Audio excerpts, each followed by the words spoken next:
dismayed because he knew the journey he's about to embark is a tough journey. The journey of being a Christian is not that simple. It's a tough journey. The journey for you to be a woman, a wife of somebody, is a tough journey. A journey for you to be a prophet, a prophetess, a woman of God, a man of God, is a tough journey. A journey that has a lot of obstacles, a lot of challenges, a lot of hindrances, a lot of frustrations, a lot of confusions, a lot of hatred. Do you know people will just hate you for nothing? Do you know people will hate you because you are preaching? Do you know people will hate you because you are wearing a nice suit like me? Do you know people just hate you because you are in the presence of God, you are driving a nice car, and you never ask them to contribute towards that car? But they will just hate you because you bought that car. And they will say the car is not from God, it's from the devil. It's as though they know where the cars from the devil comes from and where the cars from God comes from. My brother, how are you? I can see you are coming. You are almost there.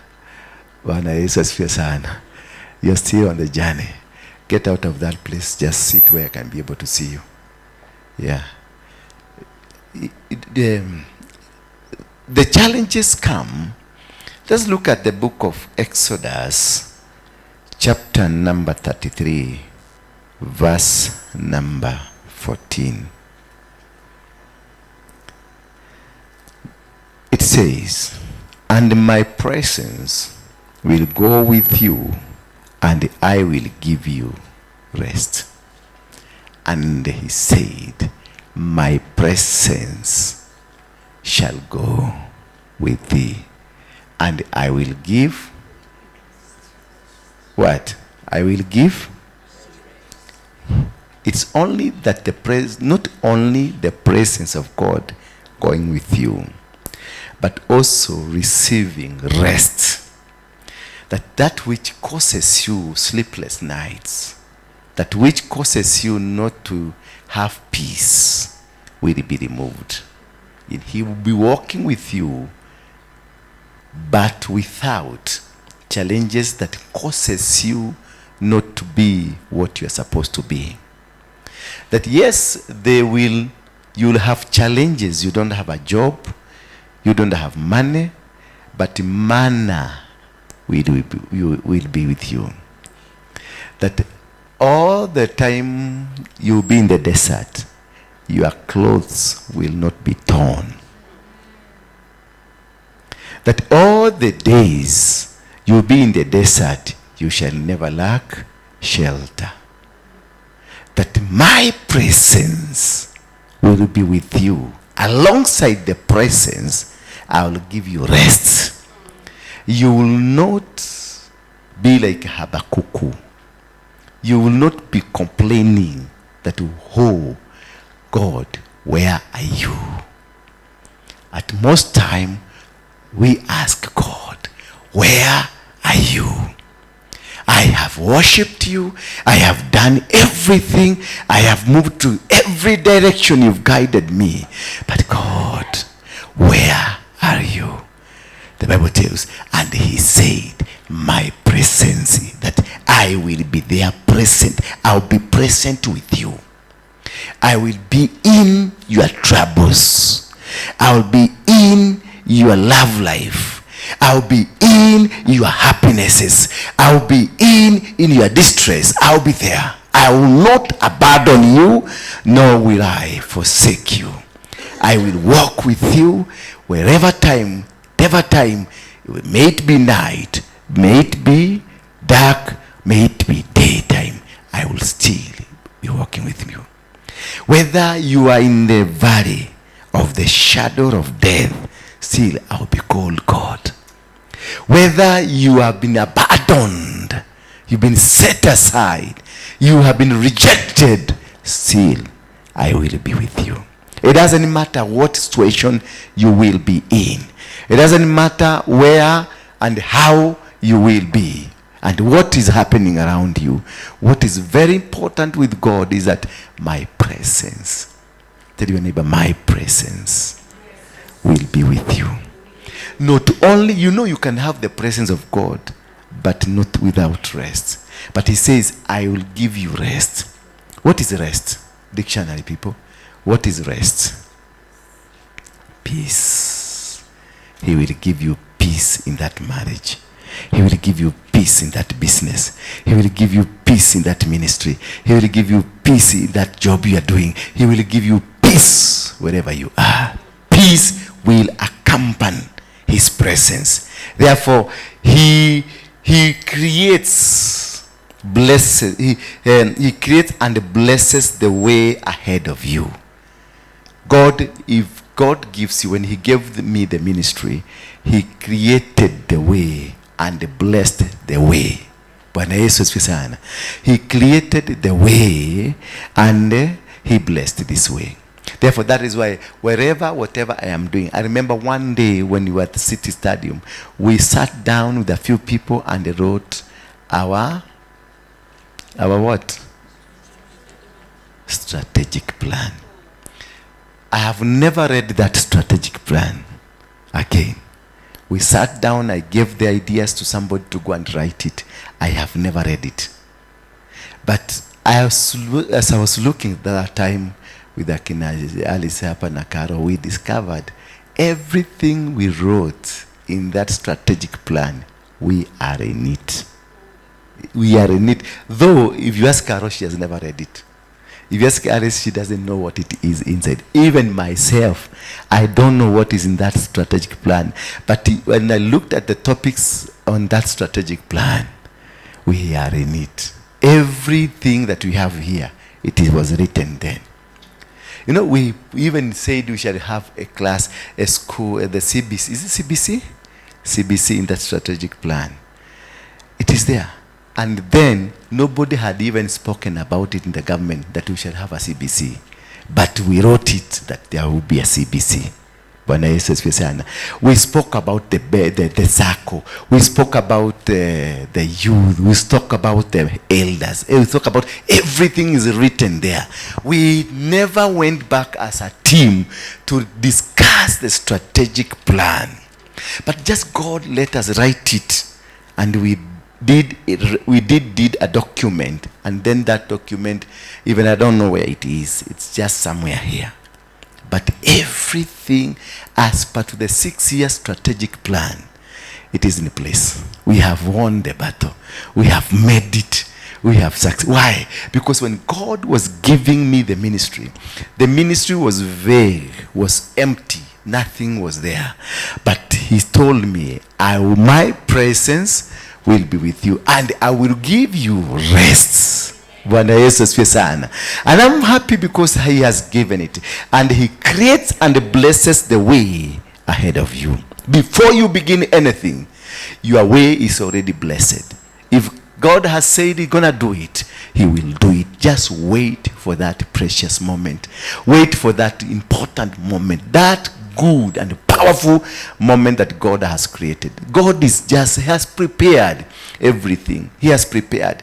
Let me tell you, when God makes you, that it gives you or brings on earth you as a president, or you as a minister of the word, or you as a businessman, or you as a wife, or you as a husband, when he brought you, he also brought that husband. He also brought that wife. He also brought those children. He also brought that business. He also brought everything that is supposed to make you have rest. They are there. It's only for you to locate them. It's only for you to lay yourself in the presence of God, so that whatever God prepared for you, you find it without a problem. It will just locate you, because the presence of God has given you rest and is walking with you. Therefore, when you have rest in the presence of God, then anything created by God for your purposes will locate you, because they will be commanded and being told that now my man, now my woman is ready to receive you and is ready to accompany you. So go there and be part of his life. Be part of her life. Be part of that ministry's life. Be part part of that family's life and the things you love. The children you have, or even you being the children of a father or of a mother, you are not there coincidentally. You are there by design. You are created, and when your father was created, you are also created. When your mother was created, you are also created. And you are the component of your mother and your father. For the fulfillment of the picture that God created, you were there. You are in consideration. For the successes of this ministry, God had seen you and positioned you into this ministry. However, you are somewhere doing your funny things. However, you are in a particular church. However, you are in Mombasa, married in Mombasa. And then the divorce just came and you found yourself in Nairobi. And you are in Nairobi and something just happened. Your sister in some foreign countries saw a man of God, and your sister called you. Go to that man of God. I've been listening to that man of God. I have been following that man of God. He's the right man for your deliverance. And you find yourself here because this ministry, when it was being constructed, you were part of it. You were part of the ministry. So the piece one that made the ministry to become the ministry, you build that. That is you. Piece 1, piece 2 is her, piece 3 is this, piece 4 is right. So the completion of the work of God, it is there. Only that you are fragmented. One piece is in Mombasa, another piece is in London, another piece is in Uganda, another piece is South Africa, until the time of God comes. That's when all the pieces will be brought together so that they can be able to execute the purposes of God. Why will these pieces not be together as you are growing? As the time is being waited, if the enemy discovers how lethal you are against his kingdom, if the devil knows this person is dangerous to my kingdom, he will destroy all these parts until you are mature enough to handle the authorities of God. That is the time that God will bring all these pieces together. But when you are not yet mature, he will never bring them together. And so sometime you ask yourself, where was I like last year? Where was I like 20 years ago or 5 years ago? That if I knew this, I wouldn't be here. Remember, sometimes I ask myself, did the time I spend with Mungiki is the same time I'm in Christian. When I started Mungiki, that's the time I started the church. Where would I be? I would be very far. But no, couldn't be there. Because that was no time for Christianity. It was my time for Mungiki, because I was hidden somewhere for preservation until such a time. Because if such a time I revealed it before its maturity, I would have been dead. They would have killed me. They would have destroyed me. So God created Mungiki for my sake, to be hidden into Mungiki until maturity comes, that he may use me. And that's why you can see he's using me. He, after having kept me somewhere, matured me. And that's why you see I'm releasing a word that is full of power. Even if Alice you try to sleep, the word of God will still come. We are not going to scare us with your sleep. We are going still to do it.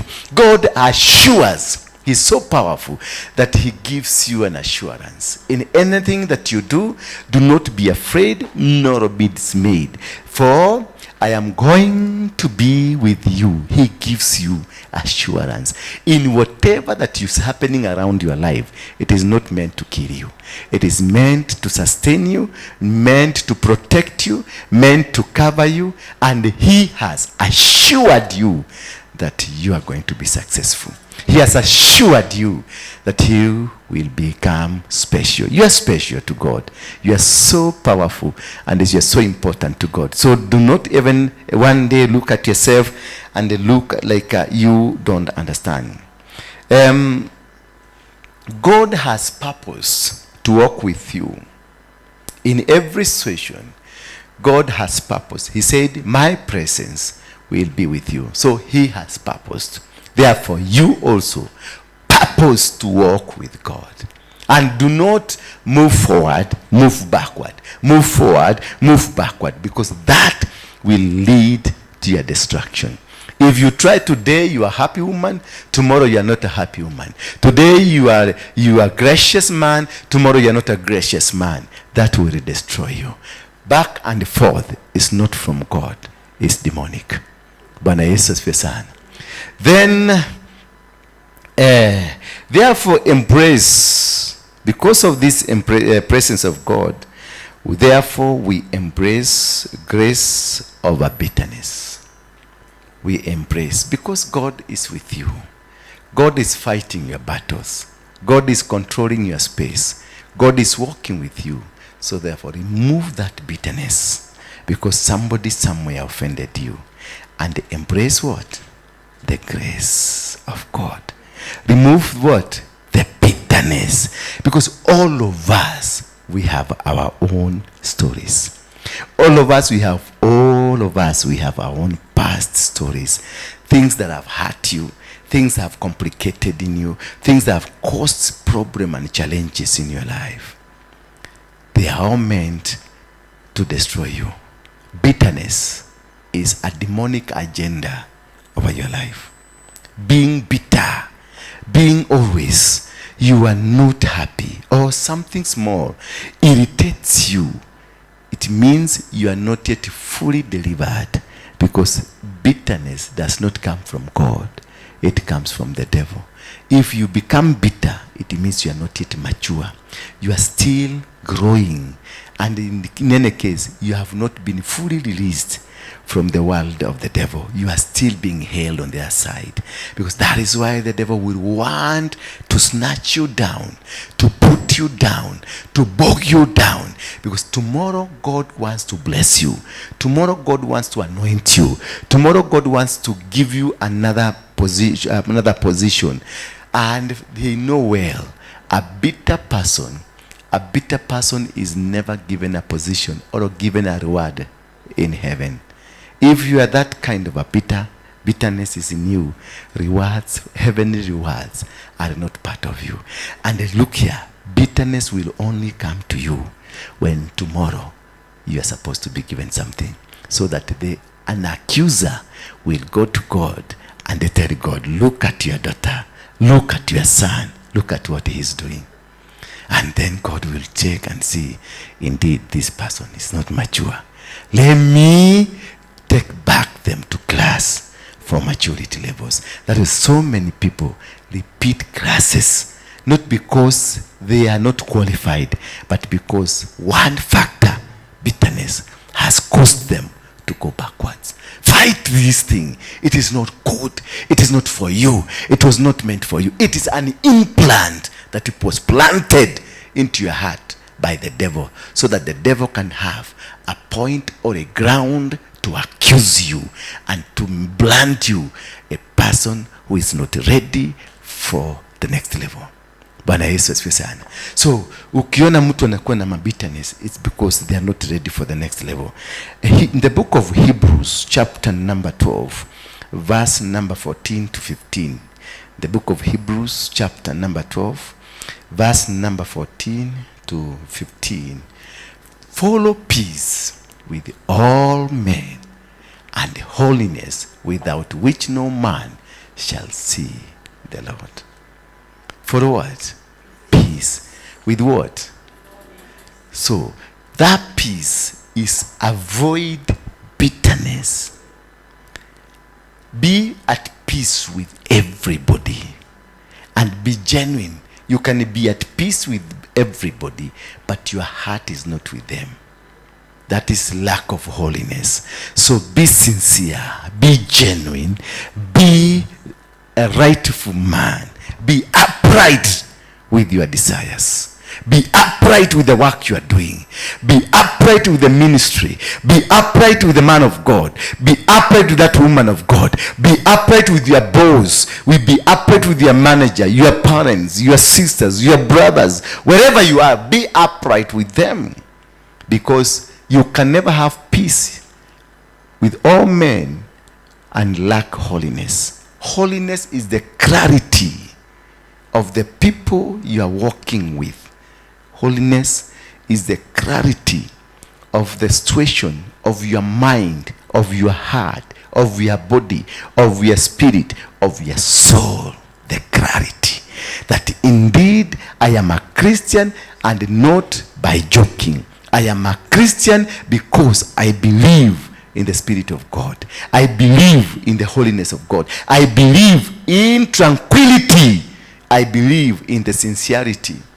Have that I have no enemy here. That I have no person against me here. That I have no person I hate. That I have no person I cannot be able to talk to. That I am in the presence of God. That all of us, we are the children of God. And we are in his presence. And therefore, we are a team mandated by the heavens to serve and to work for his maturity, for his purposes, for his desires, for his works. Therefore, we are a team. And this team has got no enemy. That this team, we speak together one language. This team is moving towards a direction as one people. That is what we call the holiness. Without what? Which no man shall see the Lord. Without holiness, without peace, God is not with you. You must have peace enshrined into the holiness. So your peace must be genuine. Your peace must be all right, must be genuine, must be clear, must be perfect, must be forthright. So do not be having peace, loving at me, loving with me, or being enjoying life with me, but inside you are carrying venom. You will never see God. Do not have anybody that you hate. Do not have anybody that you can see that you have a grudge with so and so. You are a child of God. God has no grudges with us. God does not have any grudge with anybody. We are all his children. And therefore, if you are a child of God, it means you must behave like so. You must walk like so. You must have no one that you cannot talk to. Even if I offended you, you'll still be happy with me. Even if I said and did some bad wordings against you, you'll still see me as a brother. You'll still see me as a sister. Because we are children of God. We are not allowed to sleep here. Bwana Yesu asifiwe sana. Therefore, make every effort to live in peace with everybody and be holy. Make every effort, make every desire. I know we have challenges. I know you have come from different backgrounds. We have come from different families. We have come from different oppositions and lives. But that one is not a reason for you to have somebody that you cannot talk to. That is not a reason for you to have somebody that you say, this person I cannot be able to talk to. That's not the reason for you that you are in this church, but we still have enemies in this church, that we have frenemies in this church, that in this church that we are still sleeping in the mighty name of Jesus Christ. So why did you come this morning? You have no reason for you coming. Then in verse number 15, please. Give us verse number 15. Looking diligently, lest any man fail of the grace of God. Looking diligently, lest any man fail of the grace of God. So when you miss the presence of God, and when you miss to understand the reasoning of God, you fall from the grace of God. And when you fall from the grace of God, you become rooted in the bitterness. And when you become rooted in the bitterness, what graduates? Diseases comes upon your life. That's why you have blood sugars, blood pressures, headaches, migraine, cancer. Most of these things are as a result of bitterness when it was rooted into you. You find every mpaka kasura, you look at a person, unaona sura yake inakaanga bitterness too. Yani there is no peace. His hair or his face is always imejikuja, baka unaona amejikuja, baka tumacho tunakuwa kidogo, baka tunakuwa tunahitaji pegi tunasaidia kufungua hiyo macho. Why? Kwa sababu kanakuaga baka kasura kalijikuja, kama kana wrinkles hapa baka zimekuwa permanent. You know, wrinkles are not permanent. Wrinkles is after when I do this, wrinkles will come. But because of the bitterness rooted in your heart, you find the wrinkles have gotten used to your body, and they even ask permission, can we be there forever? So you look at a person, you go to an office and you meet a person with a lot of bitterness. You find looking at you, and maybe in her heart she's not bitter, she's happy, but the way looking at you, see this face is full of bitterness. This face, the grace of God has disappeared. When you are bitter, you are rooted in bitterness, the grace of God will never be with you. Therefore, let any root of bitterness springing up trouble you. Whatever that you do, the roots of bitterness, every single minute, a small instance causes you to be bitter, and you are troubled. Therefore, every time I speak to you, I use you as an example, you become bitter. I use you as an example, you become bitter. Because there is something rooted inside you that is causing trouble, that is causing sleepless nights, that is causing you not to be happy at all. And you are even not happy because of what? A fly has just fly. Imepita tu kwa uso yako. Insi, imepita na imeenda. And you become so agitated with everybody. You become a complainant. The only thing that you can talk that is good is about somebody. They did so and so. Do you know so and so is doing so and so?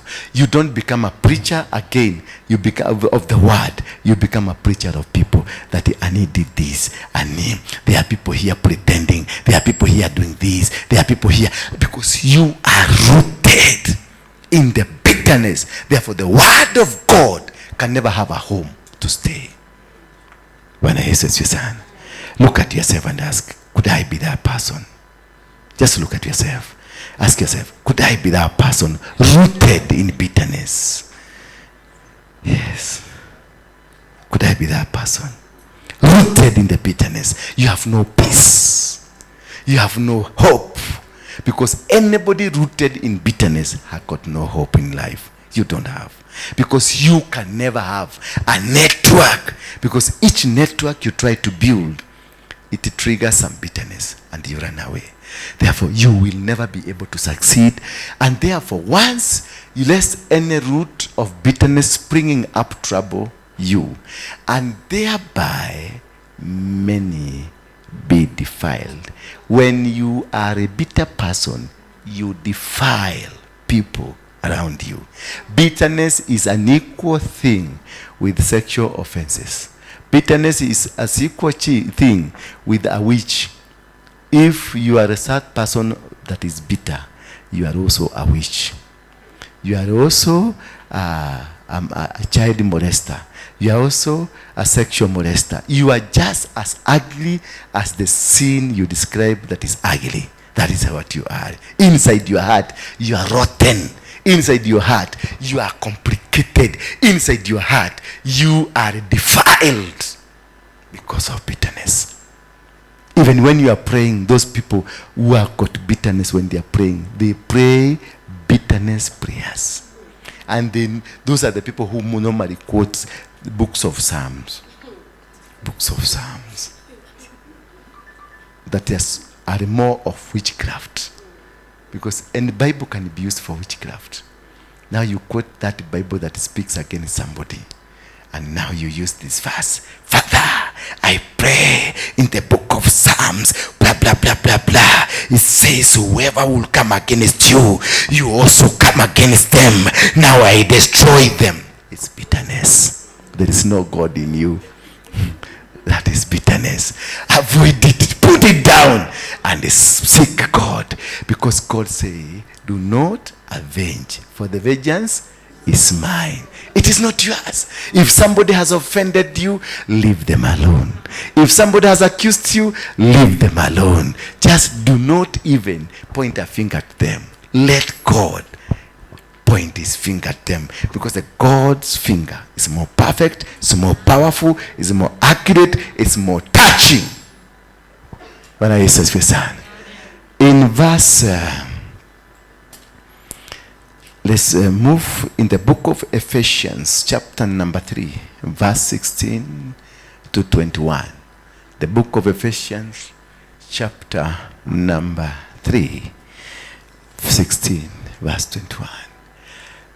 That he could grant. Do you know, I want to pray to you that this God could grant some leave so that you will be successful. That he could grant you according to the riches of his glory. When you remove the bitterness, when you remove the hate, when you remove anything that is not godly in your life, then God will grant you what? His riches and glory. And he gives you strength with mighty by his spirit in the inner man. Hallelujah. When I say, let's read together. That he would grant you according to the riches of his glory to be strengthened with mighty by his spirit in the inner man. So when in the absence of bitterness in your heart, the inner man in you becomes strong. And when you have a stronger inner man, is more than enough. The outer man can be weak, but the inner man, when is strong, you are strong. Meaning the presence of God is with you.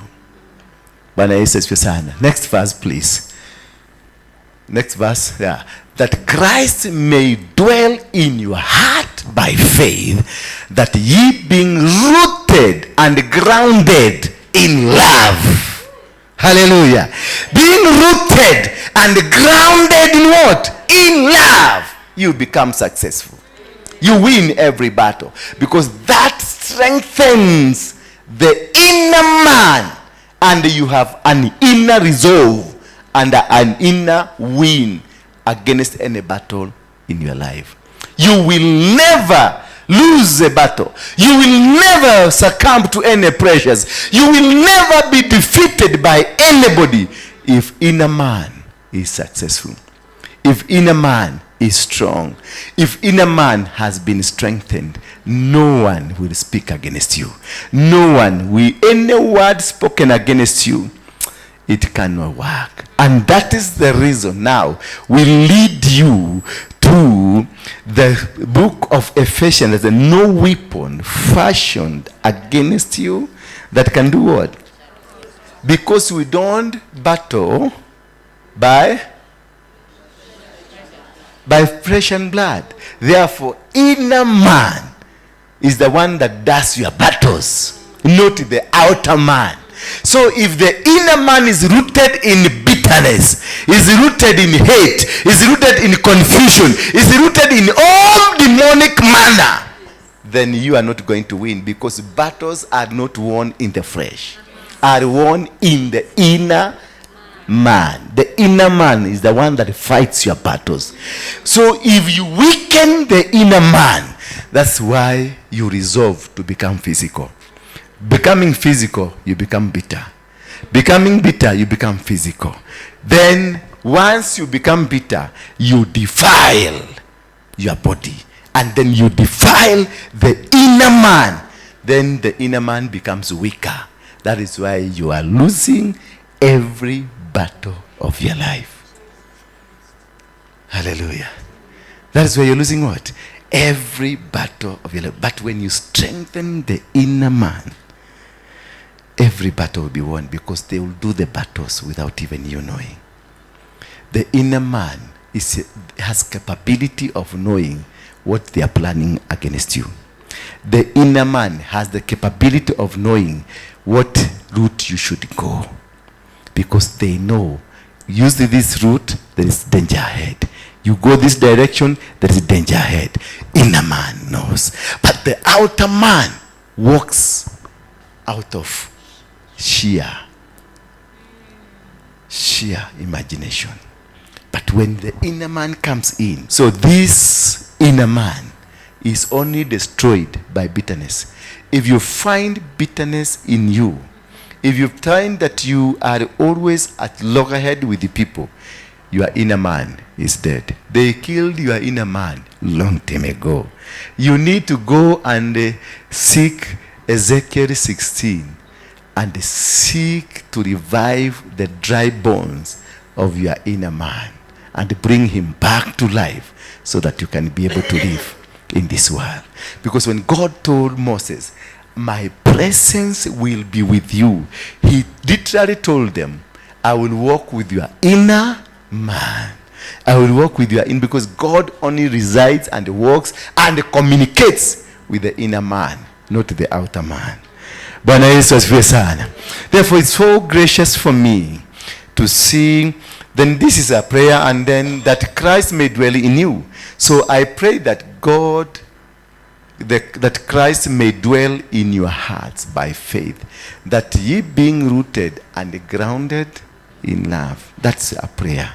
That's my prayer tonight, that you be grounded. You be what? Grounded. And dwell in the presence of God with love. I hope you will change from now. I hope the Spirit of God will inspire you from today. I hope this will be the beginning of your success story, because you've heard from God. He has spoken to you right inside your hearts. That why you are suffering today, it's because it's not because you lack anything, not because you don't have money, but because the inner man in you is dead. That is why you're losing battles. That is why you're living in confusion. That is why you're not successful. That is why the battles in you are becoming more strange and strange. That is why you are losing your battles. That is why you don't have desire even to live. That is why you've been coming to church, but you don't have the meaning of you coming to church. Because when you have bitterness still in this church, when you have challenges in this church, when you are still like you are confused, it means you haven't settled. Meaning the inner man is not yet with you. Praise be the name of God. Can we rise up on your feet?